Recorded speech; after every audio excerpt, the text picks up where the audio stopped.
ગુજરાતમાં લોકશાહીનો પર્વ એટલે કે ચૂંટણી ચાલી રહી છે। આ ચૂંટણીના માહોલની વચ્ચે આક્ષેપ લાગી રહ્યા છે સત્તા પક્ષ પર કે તેઓ ઉમેદવારીના ફોર્મ પરત ખેંચાવવા માટે જાત જાતના દબાણ સર્જે છે, તો ક્યારેક ઉમેદવારોની ખરીદી કરી લે છે, ક્યારેક પરિવારના સભ્યોને ડરાવે છે, તો ક્યારેક સરકારી મશીનરીનો ઉપયોગ કરીને વિપક્ષના ઉમેદવારોના ફોર્મ કાં તો રદ કરાવવામાં આવે છે અથવા તો પરત ખેંચાવવામાં આવે છે। આ બધા આક્ષેપો વિપક્ષ લગાવી રહ્યું હતું ત્યારે ભાવનગરમાં કાલે દ્રશ્યો જોવા મળ્યા। ભાવનગરમાં કોંગ્રેસના પ્રમુખ લાલભા આપણી સાથે જોડાયેલા છે, એમની જ પોલીસે અટકાયત કરી લીધી। વાત છે અપહરણની અને કોંગ્રેસના જ ઉમેદવારનું અપહરણ લાલભાએ કર્યું એ પ્રકારની એક ફરિયાદ સામે આવી।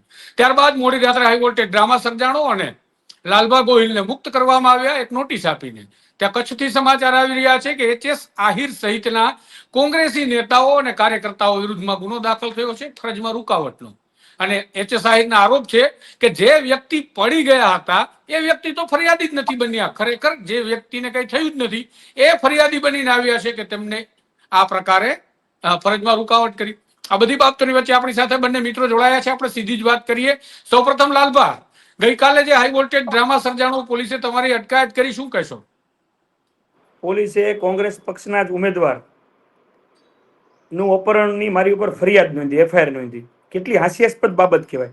મારા પક્ષના જેને મેન્ડેટથી, કોંગ્રેસ પક્ષના મેન્ડેટથી ચૂંટણી લડે છે એના જ પરિવારને ડરાવીને આવું કરાવવાનું? એટલે ભાજપ છે ને હાર પાડી ગઈ છે।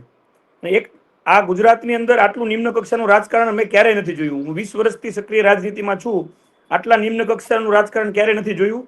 અને તમે લોકોના કામ કર્યા હોય, લોકોની વચ્ચે ગયા હોય તો તમારે આવું નિમ્ન કક્ષાનું રાજકારણ કરવાની જરૂર શું છે? હાર ભાળી ગયેલી ભાજપ અને ભાજપના મોટા મોટા નેતાઓ હાર ભાળી જવાના ડરથી પોતાની પ્રતિષ્ઠાનો જંગ બનાવી અને આવી રીતે ખોટી ફરિયાદ દાખલ કરીને ડરાવવાનો પ્રયત્ન કર્યો। પણ અમે કોંગ્રેસ પક્ષના સૈનિક છીએ, અમારો નારો છે ડરો મત।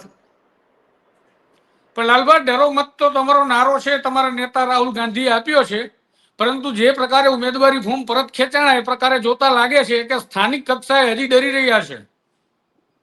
કોઈ ડરનો માહોલ નથી તુષારભાઈ। અત્યારે સરકારી મશીનરીનો સંપૂર્ણ ઉપયોગ થઈ રહ્યો છે, જાણે સરકારી તમામ કર્મચારીઓએ, સરકારી તંત્રએ ભારતીય જનતા પાર્ટીનો ખેસ પહેરવાનું જ બાકી રાખ્યું છે। તમે સમજો, તમામ પ્રકારની સામ દામ દંડ ભેદ અને બીજી ત્રીજી ચોથી પાંચમી બધી રીતે ડરાવી ધમકાવીને પ્રયત્ન કરી રહ્યા છે કે ભાઈ આને કોંગ્રેસ હોય કે અન્ય બીજા પક્ષો હોય એના ફોર્મ પાછા ખેંચાવો, એની ઉમેદવારી પરત ખેંચાવો। તમે જો સારા કામ કર્યા હોય, તમારા પોતાના ભારતીય જનતા પાર્ટીના કાર્યકરો અત્યારે ભાજપની સાથે નથી। શું કામ નથી? કારણ કે જે મજબૂત કાર્યકરો હોય એમના પક્ષમાં પણ ભાજપમાં પણ એમને કોઈને ટિકિટ મળી નથી। જે લોકોની વચ્ચે રહેનારા કાર્યકરો છે એને જ કાપી નાખ્યા છે।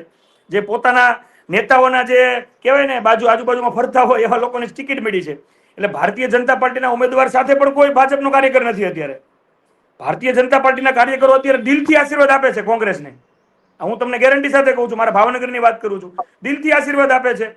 અને આ વખતે 100% મહાનગરપાલિકામાં કોંગ્રેસનું શાસન આવવાનું છે, આવવાનું છે ને આવવાનું છે। એચ.એસ. આહિર, આપના પર પણ એક ગુનો નોંધવામાં આવ્યો છે, એફઆઈઆરમાં આપનું નામ છે, શું કહેશો? મને તો મોડી રાત્રે કેટલાક મિત્રોના ફોન આવ્યા કે તમારા પર ફરિયાદ થઈ છે। મેં કીધું આ તો એક તો ચોરી ને ઉપરથી સીના ચોરી। હું તમને સમગ્ર ઘટના તુષારભાઈ વાત કરું તો ગઈકાલે ભુજ તાલુકાની સુખપર સીટના અમારા ઉમેદવાર અને પોલીસ દ્વારા ઉપાડી જવામાં આવેલ છે। ભુજ એ ડિવિઝનના પીઆઈ નકુમ સાહેબ દ્વારા અને એની ટીમ દ્વારા અમારા ઉમેદવાર હતા બેન, જેને કોઈ પણ હિસાબે જેમણે ફોર્મ પરત ખેંચવું નતું, એમને ઉપાડી અને પૂરેપૂરા પોલીસ બંદોબસ્ત સાથે ભુજ તાલુકા કચેરીમાં લઈ આવવામાં આવે છે, તાલુકા પંચાયત કચેરીમાં। ત્યારે અમે લોકો ત્યાં હાજર હતા, કોંગ્રેસના આગેવાનો અને કાર્યકરો। અમે ત્યાં લોકશાહી ઢબે સૂત્રોચ્ચાર દ્વારા, વિડીયો પણ મેં તમને મોકલ્યો છે અને બધા ન્યૂઝમાં વિડીયો પણ આવ્યા છે કે અમે સૂત્રોચ્ચાર દ્વારા કે લોકશાહીની હત્યા બંધ કરો। ત્યારે પોલીસે અમને અમારા ઉમેદવારોને ધક્કા આપ્યા, ધક્કા મૂકીને બહાર કાઢી મૂક્યા। અને સામેથી જે ધક્કા મૂકીમાં એક બેન પોતે થોડાક મોટી બોડી હતી બેનની, બેન પોતે ગરમીના કારણે પડી ગયા। તમામ ફૂટેજમાં સ્પષ્ટ દેખાય છે એ બેન જીકે જનરલ હોસ્પિટલમાં દાખલ થાય છે, એમએલસી લખાવે છે અને મોડી રાત્રે એ બેન ફરિયાદી બનતા નથી કે જે પોલીસ વાળા કર્મચારી બેન હતા, સાદા ડ્રેસમાં આવેલ હતા, એના બદલે અન્ય એક મહિલા કર્મચારીને આગળ કરી અમારા ઉપર ફરજમાં રૂકાવટ અને શાંતિ દોડવાનો પ્રયાસ કરવાની ફરિયાદ કરવામાં આવે છે। મારો આપના માધ્યમથી ગુજરાતના ગૃહમંત્રી અને સીધો સવાલ છે કે તમે માત્ર તમારા પોલીસ કર્મચારીઓને ખેસ પહેરાવી દો, કોઈ ભારતીય જનતા પાર્ટીનો કાર્યકર કે કોઈ ફરિયાદી નથી. માત્ર ને માત્ર પોલીસ આવે છે. પોલીસ અમારા મુદ્દાને લઈને આવે છે અને ફોર્મ પરત ખેંચાવે છે અને પાછી ફરિયાદ પણ અમારા તમામ આગેવાનો ઉપર કરે છે. વિડીયોમાં સ્પષ્ટ જુઓ છો કે ખુદ પોલીસ પીઆઈ અધિકારી, પીઆઈ કક્ષાના અધિકારી, અમારા તાલુકા પ્રમુખ અને અમારા જિલ્લા કોંગ્રેસના મંત્રીને ધક્કા મૂકી, ગાળો બોલી અને જાતિ અપમાન કર્યા છે અમારા અનેક રમેશભાઈ ગરવા ડોક્ટરને, અને એમને ધક્કા મૂકીને બહાર કાઢે છે અને પોતાના પાપ छिपाવવા માટે અમારા ઉપર ફરિયાદ કરવામાં આવી છે. આવી ફરિયાદોથી અમે કોઈ ડરવાના નથી. આવી ફરિયાદો સામે અમે સામેથી હાજર થઈશું અને સામે પણ ફરિયાદ આજે અમારે તજવીજ ચાલુ છે.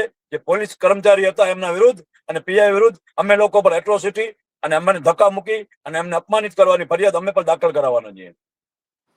પણ લાલભા, મારે એક સવાલ એ કરવો છે, સરકારી મશીનરીના જે દુરુપયોગને તમે આક્ષેપ લગાવી રહ્યા છો, એ પ્રકારે સરકારી મશીનરીનો ખરેખર ઉપયોગ થતો હોય અને જેમ એચ.એસ. આહિરે કહ્યું એમ કે હવે બસ પોલીસને પટ્ટો પહેરવાનો બાકી હોય ભારતીય જનતા પાર્ટીનો, તો પછી ચૂંટણીની જરૂર છે ખરી આ રાજ્યમાં?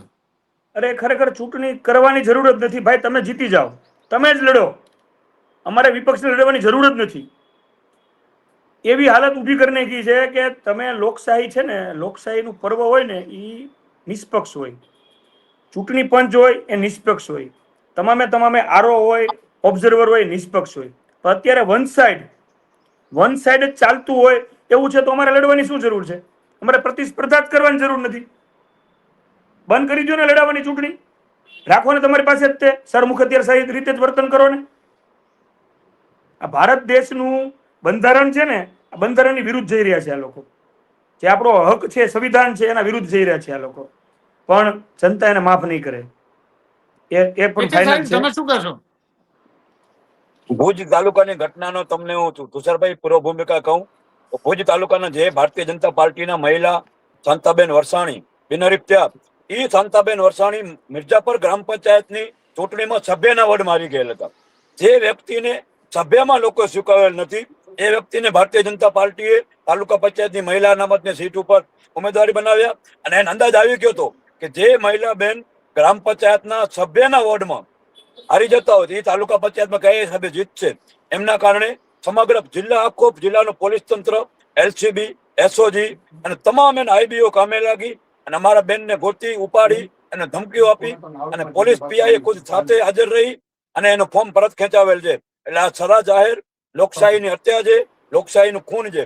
કારણ કે એ લોકોને અંદેશો હતો કે અમારા મહિલા બેન ગ્રામ પંચાયત સભ્ય વોર્ડ મારી ગયા છે. સ્વાભાવિક છે, સભ્ય વોર્ડમાં 300 થી 400 મતની વોટિંગ હારી જતા હોય બેન, એ 5 થી 7,000 ની વોટિંગમાં કોઈ હિસાબે જીતવાના નથી. એટલે એમની હાર ભાડી ગયેલા ભારતીય જનતા પાર્ટીએ પીઆઈ ને હાથો બનાવી અને અમારો ફોર્મ પરત ખેંચાવેલ છે. ફોર્મ પરત ખેંચાવી ત્યારબાદ અમારા ઉપર સાવ ઉપજાવી કાઢેલી બનાવટી ફરિયાદ કરી અમને ક્યાંક ને ક્યાંક ડરાવવાની કોશિશ થઈ રહી છે. પરંતુ અમારા રાહુલજી નું સૂત્ર છે કે ડરો મત, અમે આવી ફરિયાદોથી ડરવાના નથી, સામે સાથે લડવાના છીએ. આ લોકશાહીનું પર્વ છે. તમે 30 વર્ષથી શાસનમાં છો, તમે પ્રજાના કામ કર્યા હોય, તમે વિકાસની વાતો કરો છો, તમે વિકાસ કર્યા હોય તો આવો ને પ્રજાના મેદાનમાં લોકોના મન જીતો, લોકોના મત મેળવો. એને બદલે કાર્યકરોને ડરાવી, ધમકાવી અને જેન કેન પ્રકારે ફોર્મ ખેંચવામાં આવી રહ્યા છે. છેલ્લો અંતિમ સવાલ બંને મિત્રોને, ગુજરાતની રાજકીય સ્થિતિને અત્યારે જે માહોલ બની રહ્યો છે, તમે જે વાત કરી રહ્યા છો અને અમે જે જોઈ રહ્યા છીએ, તો તમને શું લાગે છે ગુજરાતનું ભવિષ્ય આ સ્થિતિમાં?